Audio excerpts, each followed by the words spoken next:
эрх мэдлийг шилжүүлэх асуудал бас нэг гол чухал хүчин зүйл юу гэдэг вэ? Ажилчдын дунд шатны менежерийг зөв сэтэлжүүлэх талбарт байна. Сэтэлжүүлэх гэхээр бол өгсөн үйл ажиллагааны сэтгэлтэй хийх юм биш. Тухайн хүн өөрийнхөө хийж байгаа ажлаараа сэтгэл хангалуун байх юм бол тэр хамгийн зөв сэтгэл болж байгаа. Тэгэхээр энийг хийх бол манай компанийн захирлууд юу ур чадвар татаад байгаа. Тэгэхээр энэ шинэ бүтцтэй холбоотой асуудал дээр яг нь хийх дүгнэлт юу вэ?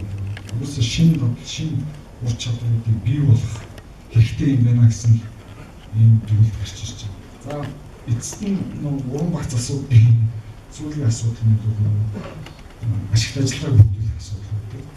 Ашигт ажиллагааг сайжруулах гэх юм бол компани болгоно өөрийнх нь гүйцэтгэлээс аюул хамаардаг хоорондоо ялгаатай олон зүйлээс шалтгаалж байна. Гэхдээ ийм байдлаас хамгийн гол ашигт ажиллагааг бүрдүүлэх асуудлыг ямар өнцгөөс авч үзэх хэрэгтэй. Сэтгэл чадвартай үйлдвэрлэж авч үзэх.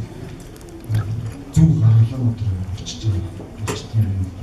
Тэгэхээр өсөлтөх чадвар гэдэг юу яг энэ тохиолдолд хэлээд байгаа вэ гэхээр ялангуяа хөдөлгөөний байгууллагууд маш ачаалал. Өсөлтөгчөөс хямдмэр төрүүлж зах зээлээр бүтээгдэхүүн чанартай бүтээгдэхүүн нийлүүлэх гэсэн тухай асуудал.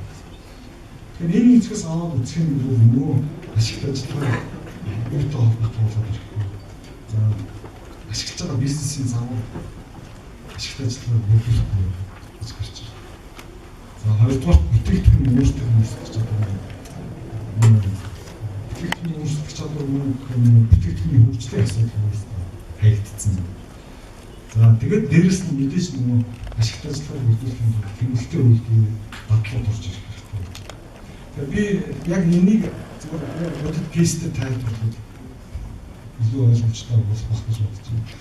Архангай аймагт одоо нэг хошоо байдаг байна. Хамгийн анх Архангай аймгийн хэмжээнд үзэлцэн дээрээс хошоо. Нөхрүүд бол эзэнтэй нэг уулзаад гүйцэтгэлийн асуудлыг сайжруулж өгч гэсэн улсын байгууллагын төсөлтүүдийн гүйцэтгэлтэй хэлцэж байгаа. Тэгэхээр тэр хошооны эзэн яриагаар бол сонсох юм бол ерөөсөө гомдлоо. Манай зах зээл төгтөө авч чаддаг юм гэдэг. Ерөөсөө ганц гаргалаа юу гэж болох вэ гэхээр суулын үдийн цайны одоо ямар нэг хавхуулын хэмжээс хамгаалчих юм байна. Гэтэл яг үнэндээ бол гүйцэтгэлийн нэмэр оруулах юм бол тухайн компани бол бүтээгдэхүүн яаж болгож ирсэн гэхээр ерөөсөө нийтийн зах зээл нэг их үзүүлэлтийг хоёр гурван мянган савлуулж байгаа хотны хамтлагчид тавьж зардаг тэрэнд өшигтэй болдгоо бүтээгдэхүүн хугацаа гэсэн юм ганц үеийг таардаг тийм үеийн дуусчих юм байна. Гэтэл онцгой болж чаддаг. Тэгэхээр гэтэл яг тухайн компани гүйцэтгэлийг нэг аваад үзэхэд ерөөсөө бизнес модель нь бүтэн өөрчлөлт болцоо байгаа. Яг болцоо байсан гэхээр ерөөсөө анхаарч өөрөө юм жуулчлалын гол урсгал авчдаг. Чиглэл тэгээд анхаарал өгөөд гадны менежменттэй гадны эзэнтэй fair field зочлууд fair field вестхаус зочлууд байна. Зуны цагт бол энэ зочлууд ерөөсөө шүүл хаасан. Аамч урчлалч одоо нэг ганц яахгүй бол захиалахгүй юм бол зүгээр явах гэж байна. Яа энэ Архангай аймагт цорын ганц өглөө цай уудаг. Яг баруун жишээ зочлуудад үйлчлдэг ийм зочлууд байгаа. Тэгэхээр энэ зочлууд бол биднээс эзэнтэй нэг яг зүгээр менежментийн уулзаад яваад үзэхэд шинэ үзэлцэн өдрөл авсан байна. Шинэ ном авсан байна. Бодлоо авч чадсан байна. Хамгийн гол нь энэ хошооны хувьд яах ёстой байсан бэ гэхээр өөрийнхөө тэр бүлэмжнийхээ үйл ажиллагааг цикл оруулаад өдөр болгон нийлүүлэх тогтолцоо орчин үеийн цагт болохоор тийм юм байна. Бүлэмж байна. Тэрийг өөрчлөлт өдөр болгон баг хэмжээгээр тэр шинэ ном дээр гадаадын эзэнтэй зочдод болж байгаа нөлөөлж чадах юм бол болохоор тэгэхээр бизнес модель нь нөгөө буруу байсан. Тэгэхээр ийм үйл ажиллагааны шинэ хэв маягуудыг нэвтрүүлж ийм хэвцээний өсөлтний космос дээр бусдад хав өдрөө уралдаад нуур төрчил нуур өдрөө уралдаж хураацаад тэр гүйж ирээд нэг цагт өдрөө хэмжээний ашиггүй өдөр ажилладаг юм бизнес. Тэгэхээр энэ юу гэдэг вэ гэхээр өмнөд юу болоод байгаа юм. Үйл ажиллагааны хэв маягийг өөрчилж, бизнесийн хэв маягийг өөрчилж, бүтээгдэхүүнийг өөрчилж гэсэн санаа байна. Тэгэхээр энийг одоо ингэж эргээд энэ гурван асуудлыг гурванаас асуудал байна шүү дээ. Энийг ингэж аваад үзэх юм бол ерөөсөө хийсэн бүхнүүд нь аваад үзэх юм бол тотон суралцаа гэсэн юм. Шинэ гадлуудыг бий болгох, шинэ ур чадваруудыг бий болгох, бизнесийн загварыг өөрчлөх хэмжээний шинэ үйл ажиллагаа нэвтрүүлэх гэсэн ийм юм дунд хийж хийж байгаа. Энэ одоо үүсгэхээс үү. За яагаад энэ дөрвөн асуудал шийдэгдэхгүй вэ?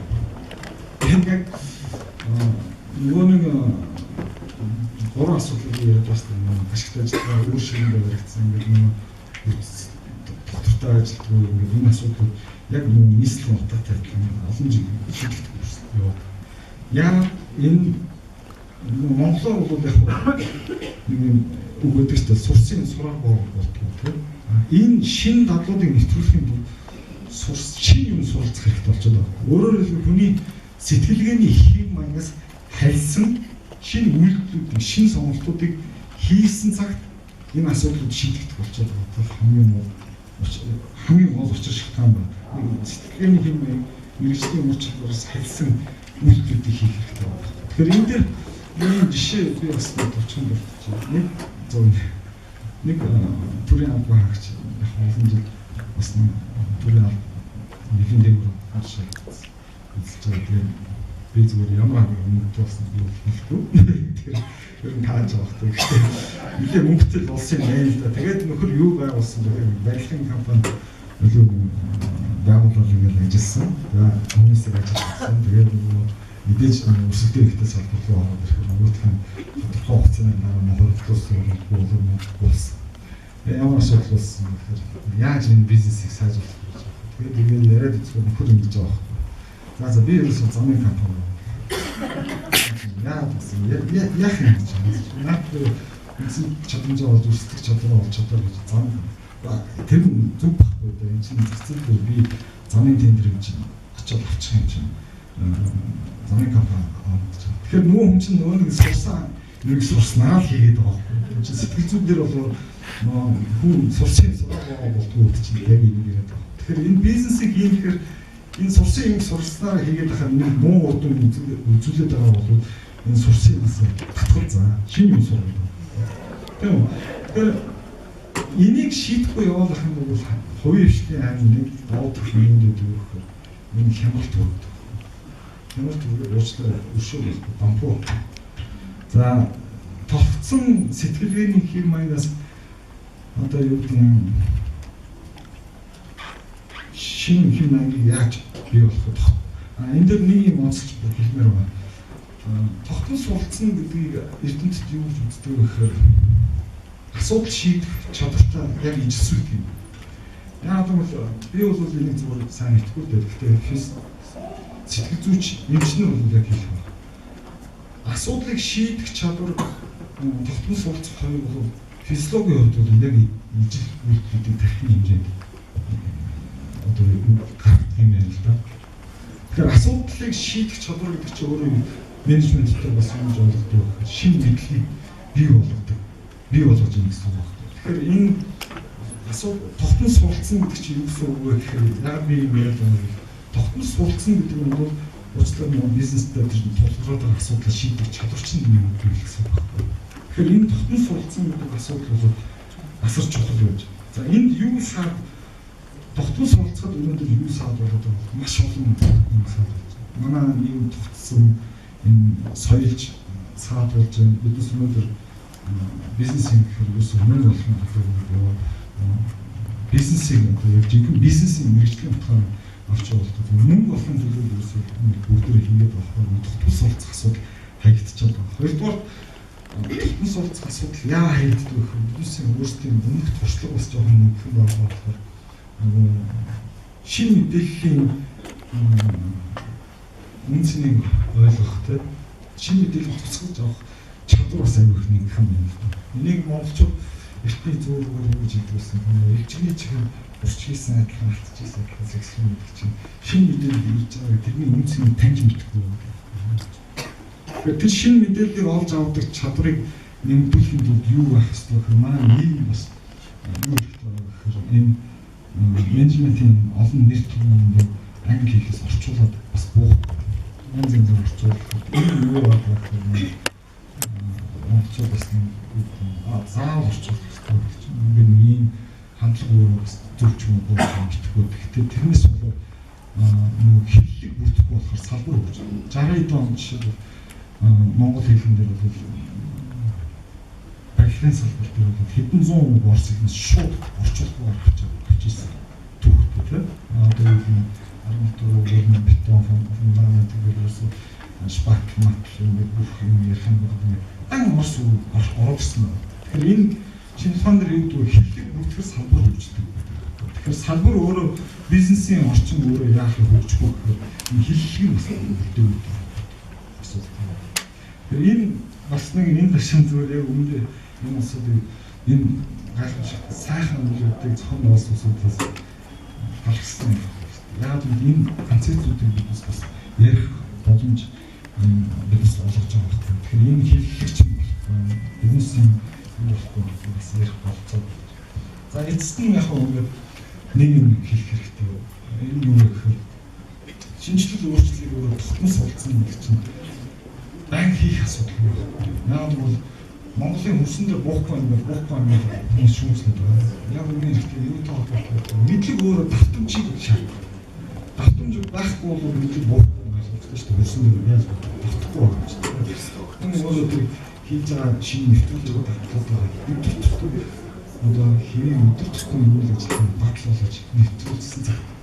Тэгэхээр эртний нэг тийм эндхийн судартны юм бичсэн үг гэдэг юм л да. Хэрвээ чи амьдралдаа өөрчлөлтийг гаргахыг хүсэж байгаа бол үйл явц доо гэсэн тийм үг байдаг.